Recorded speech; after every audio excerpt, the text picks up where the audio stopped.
Sportsline podcast on CHCH. I'm Bubba O'Neil. Folks, I'm always proud to say that Southern Ontario is the place for high-level sports, successful organizations, executives, and in today's case, we have an athlete from the 519 area code who's been so fun to cheer for over the years.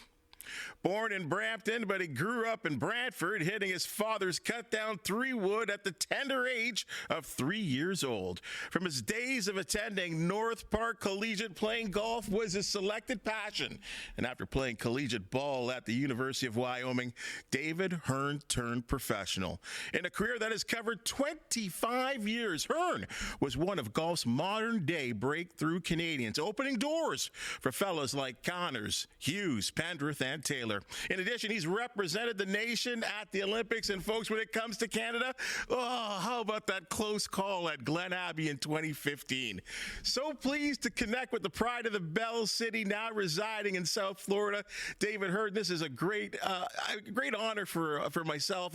It's been so long since I stuck a mic in front of you back in those early days in the 2000s. So it's great to catch up with you. How are you? I'm great. Thanks for having me, Bubba. That was a good recap. That was some good highlights there. There was just wonderful years. And let's go back to a couple of those things that were just so special for so many of us in this area. We're watching you in the beginning of your career. But let's go all the way back. Is it fair to say that the fact that you lived so close to the Brantford Golf and Country Club and that your father were the reasons why you became what you became? Yeah, absolutely. You know, my story of getting introduced to the game came from my father. We used to spend our summers up in the Mount Forest area, and that's kind of where he cut down that club. And we had a little bit of acreage up there. We had a summer place we'd go to that was in sort of the farm area up there. So I would hit balls on the field for hours and hours. And, it was a great introduction to the game. And as I got better and as I developed and as I needed to hone my skills more, I joined the Brantford Golf and Country Club as a teenager, and it definitely helped me propel myself to the next levels and got me going into my career. In those adolescent years, there are so many things. Your life is so busy as a teenager and a lot's going on, girlfriend, school, sports. Was there anything else that kind of pulled you, or was it going to be golf all the way? Yeah, I think like most Canadians, you kind of grow up on skates and playing hockey. But I think, I just wasn't a very big kid. I was a good little athlete, but, I just think I always knew it was going to be golf. I remember my dad taking me to the Canadian Open. There was a skins game at Glen Abbey when I was a kid that I went to. And I just always loved being at the golf course. I love watching the guys practice, trying to learn and get better. And, I think for me, it was just always going to be golf. I read somewhere a long time ago that you used to, when the Open was at the Abbey consistently, that you would just love to follow the golfers around. Is that true? That is true. I think a lot of people try to take in golf events in different ways. And I don't know if this was sort of my dad or this was myself, but we used to like to go and we would watch players kind of start their round and follow them all the way around for 18 holes. One of the benefits to that as a young kid, you can get a lot of golf balls tossed to you. So maybe that was part of the reason I liked doing it. And, I remember following guys like Freddie Couples and, Nick Price when he was up there, Bruce Litsky. There were a lot of big names at the time that used to play the Canadian Open. And it was fun for me to go and just follow them from the first hole to the 18th. It is entertaining to kind of sit on a hole, maybe a par 3, and watch shots come in and see some birdies being made. But to be able to follow a player from beginning to end, you really get a little bit more insight as to how to put together a round of golf. And, I would say that was definitely some of my youngest experiences learning the game at the high level. And, it obviously paid off for me down the road. When you get to your adolescence and you're at that teenage years, and there are so many opportunities right now for athletes, boys to play soccer, to play football, basketball, golf on a scholarship going somewhere else in the United States. It was very rare at the time for someone like yourself to get an opportunity to go to Wyoming. Obviously, you're a Brantford, Southern Ontario guy going to Wyoming. What kind of transition was that for you at that age? I think the biggest transition for me was just sort of like leaving home. Wyoming was a long way from home. It was a 3.5 hour plane flight. So that, it's when you're out there, you have to be very committed. But I think the one thing that was really amazing with that college sport environment, the NCAA, is, you're instantly part of a team. You have a family built in right away. As soon as I got to university, you show up about a week before school starts. You kind of like learn where you're on the campus. You instantly meet your teammates, and it's a community and a family right away. So for anybody that has the opportunity to go to the United States on a sports scholarship of any kind, I recommend it because, I think obviously there's a lot of things going on when you go to university, your academics and the social life, but being a part of that community and going through those years together was something special. And it really helped me get through it all. That's for sure. It was a great opportunity, and I loved it. I have great memories of being at Wyoming. When you complete those years at the university, again, unlike other sports, there's not a draft, there's not a free agent. Golf, you're an independent contractor. There's a lot of decisions that have to be made, I would believe, to decide I'm going to play professional golf. What were the factors that said I'm going all the way on this for you? Maybe it was just sort of like me being young and naive. I just, when I was in high school, I always felt like, okay, the next step is I'm going to go to university. I'll play for D1 program. And I was fortunate, and I did that. I was on scholarship at the University of Wyoming that we just talked about. And when I was at Wyoming, it was always just sort of like, I'm going to practice and play and get better and play these amateur tournaments, and I'm going to turn pro when I'm done. And, that's what I did. And then when I turned pro, I went and got my Canadian Tour card pretty much right away. And in the back of my head, I was always like, okay, I'm going to play on the Canadian Tour so I can get better and play on the Korn Ferry Tour. And then I'm going to move off of that onto the PGA. And I actually managed to do that within 3 years of turning pro. So I had a very quick transition of getting to the highest levels of the game.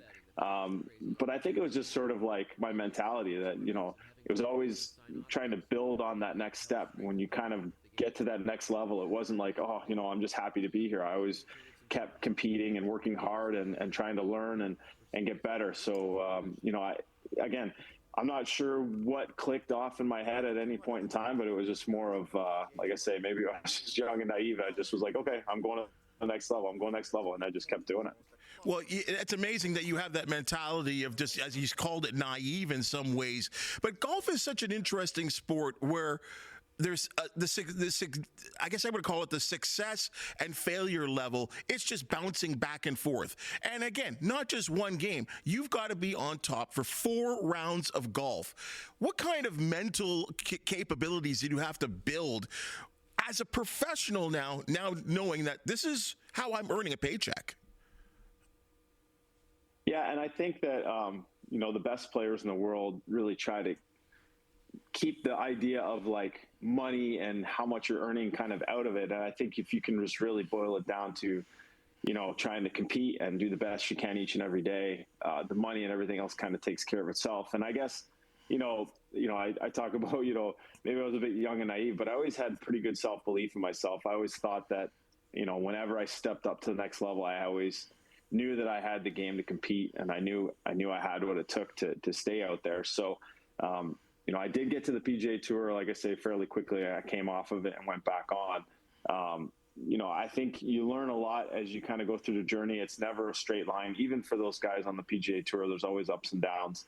But the one thing that, now I have 3 young children, and, they're all involved in their academics and their sports and everything like that. And the thing that I try to impress upon them is no matter what level you're at, the best athletes in the world are always just trying to compete and get better.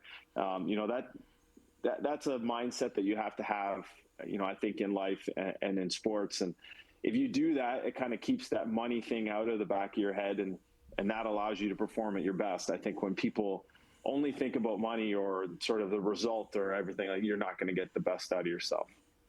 You talked about, again, being at the Canadian Open and following these great golfers at the time, and Nicky Price, and as you talked about Fred Couples. What was it like that years later, you're now competing against them? How were they in terms of a relationship with you, young guy on the tour, bright-eyed, looking around, maybe some new courses? What was that adjustment like? Yeah, that was a pretty neat moment, I must say. Freddie Couples was one of my childhood heroes. I remember Tom Lehman was another one of my players that I looked up to. Just an amazing ball striker. And those guys treated me so well at the Canadian Open. I can tell you stories of, there would be shuttles coming up out of the valley at Glen Abbey, and guys would be like, come on, hop in the van. And, they'd give you a ride up to the top of the hill. And, I'm just like, a little 8, 9, 10-year-old kid. So when you get a chance to finally be at the same stage and level as these guys, you do have to pinch yourself for a second. But I remember, the first time I kind of came across Freddie Couples when I had my full tour card, we were in at the Shell Houston Open, it was called at the time, and this was back in 2005. And I only had the chance to play because Freddie's a little bit older than I am, so we only actually played on tour together for 1 year. But I remember we were walking from the clubhouse out to the driving range, and we just got sort of chatting about whatever. And it was, you get these 7 a.m. tee times in your you're warming up in the dark under lights. And I remember Freddie, we were just talking about whatever, and he was complaining about what kind of sport are we involved in? We're warming up in the dark. Like, this is ridiculous. So anyway, it's kind of a surreal moment when, you grow up watching these guys. Next thing you know, you're just sort of shooting the breeze with them as you're about to go out, warm up and play. So it's an amazing feeling. And like I say, you have to kind of step back and realize you've accomplished some pretty good things. You talk about accomplishments, and I'm going to kind of parallel some things that you've pulled off in your PGA career with, like, the Buffalo Bills.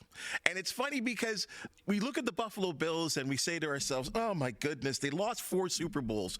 But it's funny, years later, you look at all the Hall of Famers, and we celebrate that team.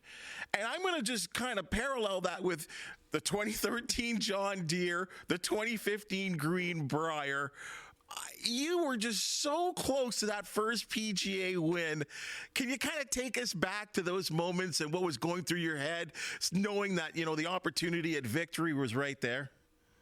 Yeah, and it's when you're in the moment, you don't think a lot about it, and you don't realize I had a great run at the John Deere, and it's amazing how history can kind of change itself. Like, who knows what would have happened if I had made the putt when I had a bad lip out there at the John Deere that kind of cost me the tournament, and if that goes in, what might have happened differently? Maybe I rest on my success a little more and I don't do as much after, or maybe it propels you into the next stages. Like, who knows what'll happen? And obviously, Jordan went on to do what he did. But I think that, it was, I was close a lot of times. I never did quite break through. It was a bit unfortunate. Some guys kind of get in those positions very few times and they pull it through every time. I always prided myself on being a consistent player. So, I didn't really take those losses as too much of a lump. I just felt like, okay, I'm going to get there again. And I did get there multiple more times. But, unfortunately, I never did pull off that victory. But, I feel like you say, when I look at my career in total, I achieved so much. I was able to represent Canada, like you mentioned earlier, at the Olympics and at the World Cup. And, I played in all the majors except Augusta. So, I feel like, I don't have a lot of regrets in the way it went. I would have loved to have held more trophies like that one there. That was for being low Canadian at the RBC Canadian Open. It's people ask you about a lot of that stuff, but it was a great experience. I wouldn't change it. And maybe I got a chance to be a rookie again here in 4 or 5 years, and I'll hoist a few trophies when I get out with the champs.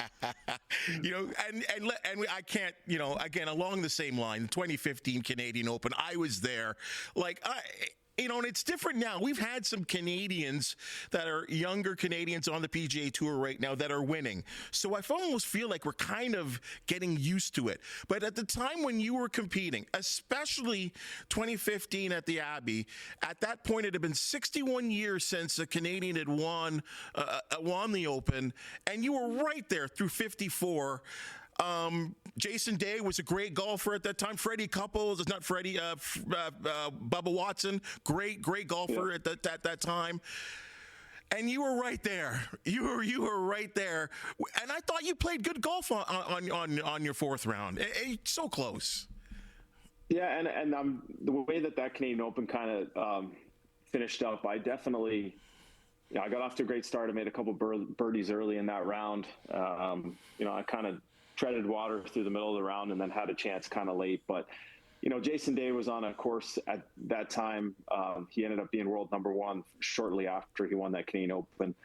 And, as much as any pro sport will teach you, is you can only control what you're doing, and sometimes it works out and sometimes it doesn't. Like I feel very proud of the way I played all 4 rounds in that tournament. It didn't work out my way.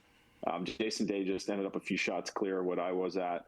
But I can't control what he does. On another, if we did it all again, maybe he doesn't end up winning the tournament and I did enough to win. It's just the way the nature of sports is.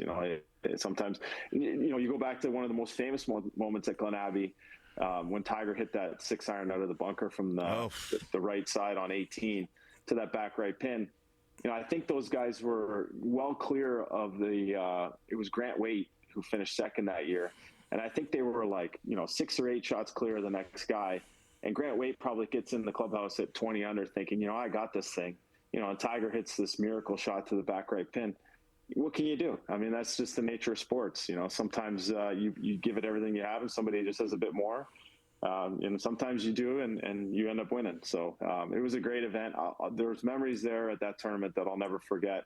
The ovation that I got on the first tee, yes. The way the fans were, it was truly an incredible moment. And then, when Nick Taylor ended up winning it a couple of years ago, I think all of us were so proud that a Canadian finalist was able to hoist that trophy. And Weirzy was close. I was close. Adam Hadwin came close. So many close calls. It was great to see Nick hoist it. And, we can kind of get that little monkey off our back, I guess. Well, yeah, it's probably great for a lot of the Canadian golfers that they don't have to go in on that Tuesday, wherever the Canadian Open is held those particular years, where you don't have to answer the question, are you going to be the first golfer since Walter Fletcher to win the Canadian Open, right? It was just every year. And as media people, we feel bad having to ask the question, but it was like we're thirsty for it. Yeah, and I kind of joked with some of the media the following year. I was like, "Are you guys going to ask, who's going to be the 1 year after? Are we going to go back down that line of questioning?" But I think you're right. I think it's retired for a little while, and then maybe if it doesn't happen again for a few years, they'll go back to who's the next guy after Nick Taylor. So yeah, and there's nobody. I think we're all like, Nick's such a great guy. I think we're all super proud that he was the guy to eventually kind of break it, and the way he did. In a playoff, holding that putt is a pretty special moment for golf in Canada. I mean, a national championship is the Canadian Open. I always consider the Players' Championship, where you finished tied for 6th one year, I consider that a major championship. And obviously there's the 4 major championships. Can you explain to all of us why it's so different? The major championships and the preparation that goes into it, why it's just that little bit higher in terms of the priority for all golfers.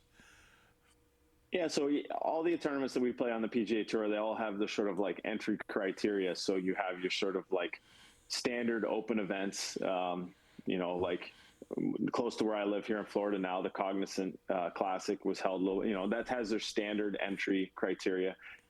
All the majors have their own entry criteria as well. And just the difficulty to get into those events is just that much higher. They're trying to get the players that are clearly the best players in the game, the top players in the world. The Players' Championship, some would argue, like you were just saying, is at that level of being a major championship. And if you were to look at the strength of field, absolutely it is. It would be considered one of the top events, one of the premier events on the PGA Tour that just about every player inside the top 100 in the world ranking plays in it every year. It is a super strong field. And so I think that, as any athlete wants to do, you want to prove yourself against the best. So I think that's just like in tennis with their 4 major championships or any of the sport, like, hockey playoffs are about to start. I think that the idea that you beat the best kind of proves yourself as a player. So, I think that's why players really look forward to those major championships and events like the Players' Championship. And I always loved going to TPC Sawgrass and playing that event. I had a good record there. I got into a number of major championships over the year, and I had some, varying success. They set up the golf course as tough as can be, and you're playing the best players in the world. That's what draws people in. That's what gets excitement going for everybody. I know you never got to compete there, but you know all too well about it, and I know you've even been a commentator there. Can you explain to all of us what is the romanticism, the appeal, the love for Augusta National, where we're going to start in a couple of days from now in the 2025 Masters? Why is it just so special? I think anyone that's been there just realizes what a special golf course it is. You know, that's first and foremost. I think it is just a beautiful golf course visually, but it's also a very challenging golf course. I think that it also kind of like, especially from people like ourselves from up north, it kind of is symbolic of the beginning of the golf season. So I think for Canadians especially, we love the idea of Augusta and the Masters, because it's kind of like, okay, golf courses are opening. This is the beginning of the season. It gets everybody excited. You know, this particular tournament is the smallest field, so it is the most exclusive of the major championships. You know, just all those little extras, you know, the condition of the golf course and the attention to detail.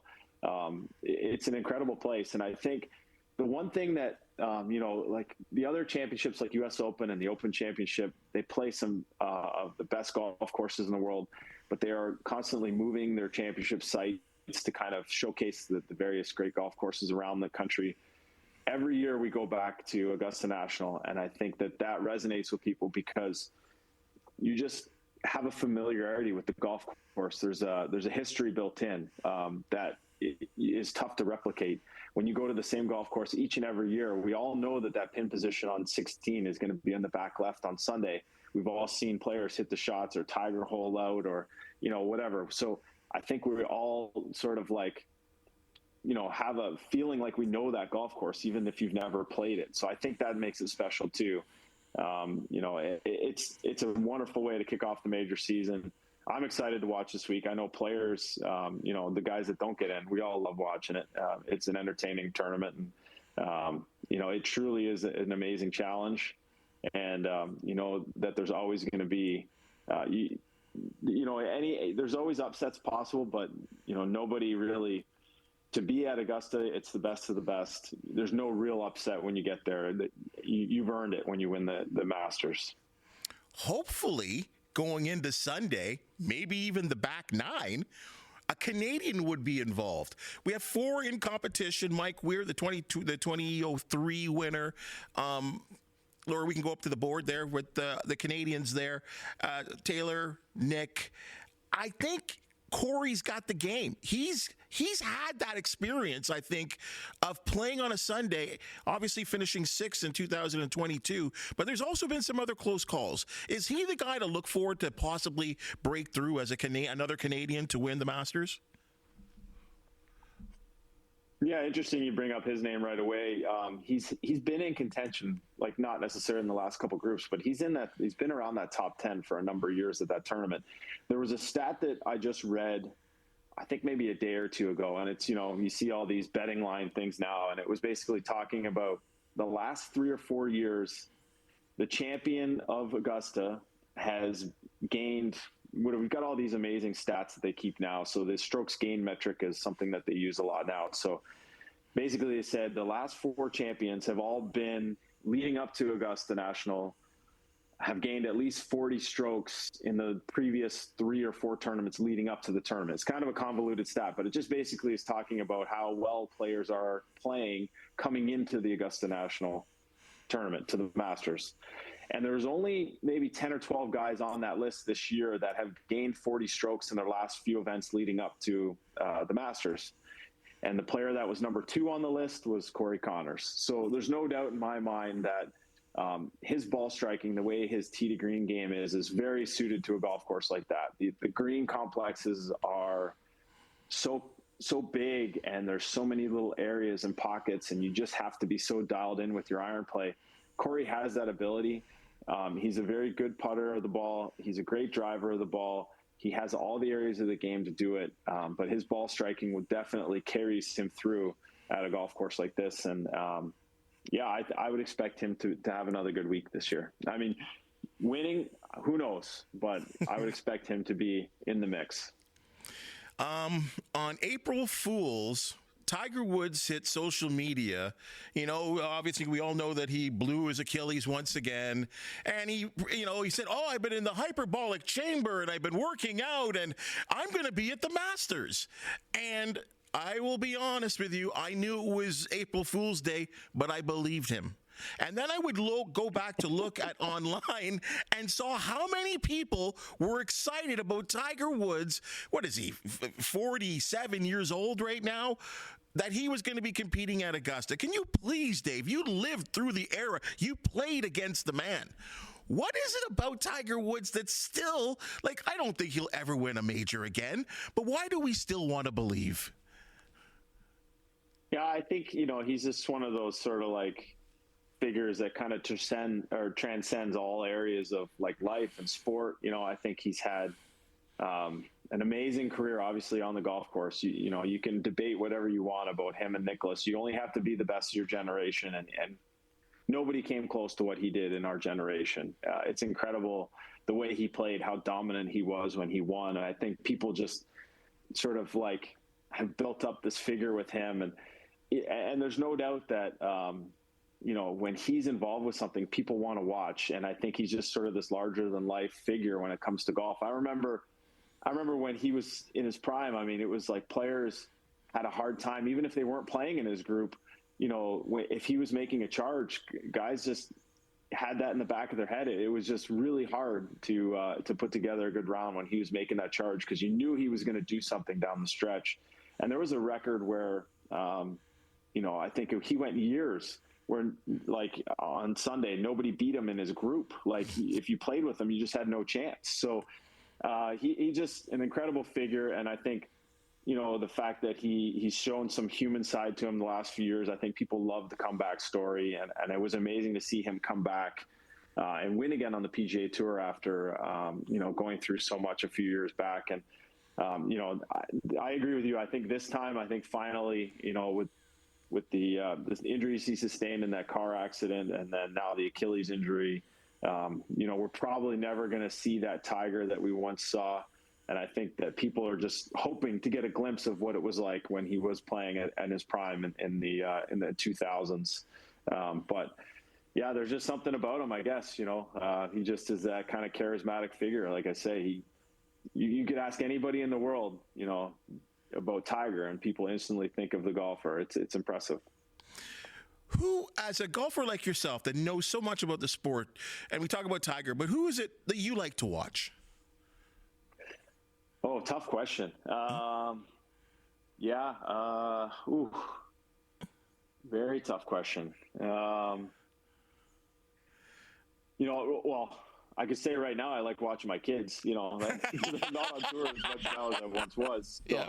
I spent a lot more time watching them. But as a player, I think the game's changed so much. I think I still respect guys that not only have the power to overpower the game, but really think through the game really well. And I know he's a bit of a polarizing figure these days, but I remember John Rahm was impressive to watch, and I had the opportunity to play with him. I think one of the most interesting guys to watch right now, and it's probably frustrating for a lot of people, is watching Rory McIlroy. I think we all want to see Rory get it done. And I think that, the eyes will always be on him winning the Players Championship again this year. He's on form. I think coming into Augusta, I think a lot of people will be wanting him to put together a great week. I would say, somebody watching like him, I think we all loved watching the U.S. Open last year with Bryson DeChambeau and McIlroy down the stretch. DeChambeau is a very unique and individual, the way he approaches the game is very unique. He is entertaining to watch. I'll give him credit there. He's definitely got people's attention the way he plays the game. So, there's lots of great figures in golf. There's lots of great characters. I enjoy watching a lot of the different guys. Got about 30 seconds left here. I got to ask you this one question. I know you're a Maple Leafs fan. Is this the year?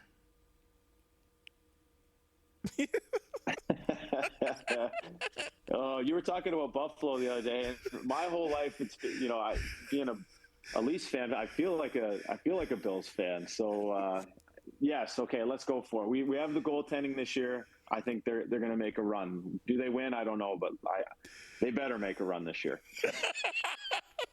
Hey, David, this has been wonderful. Great to see you again. Hope things are doing well for you in Florida. Can't wait to see you on the Champions Tour as well, too. I know you're coming back to Ontario soon when the weather finally warms up. Dude, it's almost zero today. You're in a great place right now.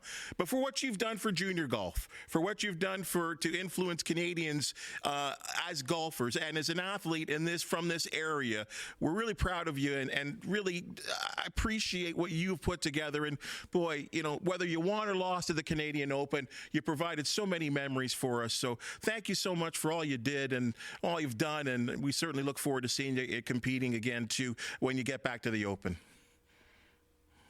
I appreciate you saying that, and thanks so much for having me today. I always try to put my best foot forward and be a good example for everybody. So, I'm going to continue to do that. And, who knows what's around the corner for me. I still have some good golf in me, so we'll see what happens. Thanks for having me, Bubba. Go Leafs, go. Thanks for joining us, partner. That's your Sportsline podcast for the day. And you've just seen and heard, we love talking local sports with the local fellas who are getting it done. Now, if you do know of an athlete, team, or book, or anything to promote that's local and got to do with sports, we'd love to hear from you. Please hit that 5-star and subscribe button if you have something to say. We really appreciate it. Also, please check out the other informative podcasts CHCH have to offer. For the outstanding people that make the Sportsline podcast possible, thank you so very much. We'll see you tomorrow.